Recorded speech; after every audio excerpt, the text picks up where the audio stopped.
Şöyle bir düşünün.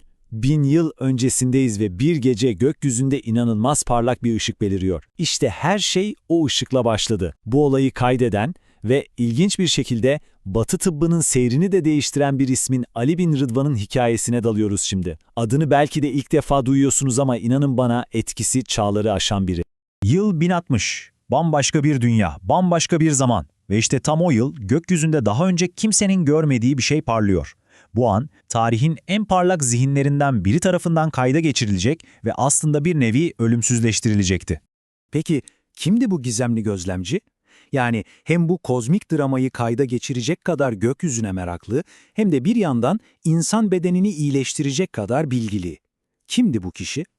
Cevabı bulmak için rotamızı Mısır'a çevirmemiz gerekiyor. Evet, Gizeli hekim. Çünkü o her şeyden önce bir hekimdi. Yani gözlerini yıldızlara dikmeden çok önce bilgisini ve yeteneğini insanları tedavi etmek için kullanıyordu. Gelin hikayemizin kahramanını önce bu kimliğiyle bir tanıyalım. İşte karşımızda o isim. Ebul Hasan Ali bin Rızvan el-Mısri. Piramitlerin gölgesinde Gize'de yaşayan, çalışan bir Mısırlı. Ve bu isim, bunu o zamanlar bilmese de bilginin doğudan batıya akışında kilit bir rol oynayacaktı. Ama durun, Ali bin Rıdvan sadece bir hekim değildi. Hayır, çok daha fazlasıydı. O, kendi çağının gerçek bir polimattıydı. Yani hani o her alanda uzman olan, çok yönlü bilginlerden, düşünün hem tıp, hem fizik, hem astronomi, hem de astroloji, bütün bu alanlarda derin bir uzmanlığı vardı. Peki bu kadar engin bir bilginin temeli, kaynağı neydi? Cevap, antik Yunan tıbbı. Özellikle de o meşhur hekim Galen'in eserleri.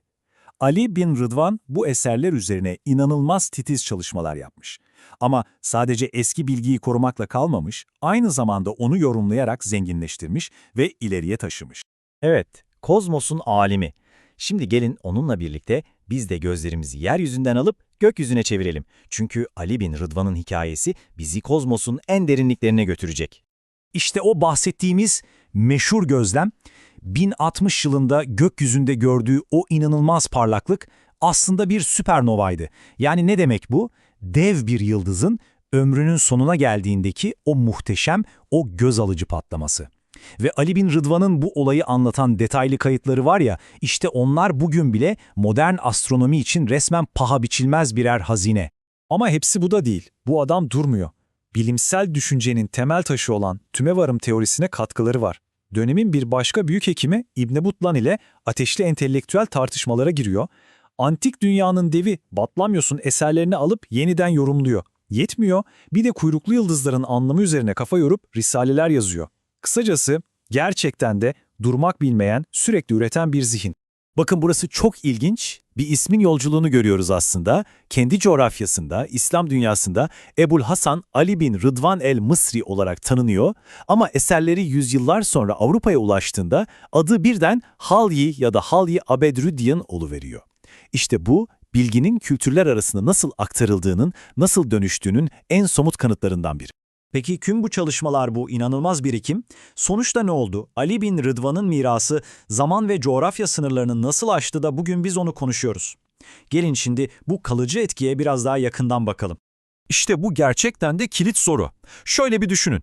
11. yüzyılda Mısır'da Nil deltasında yazılmış metinler nasıl oluyor da yüzlerce yıl sonra Venedik'te, Nürnberg'de matbaalardan çıkıp Avrupa'ya yayılıyor? Bu inanılmaz yolculuğun adımlarını şimdi birlikte takip edelim.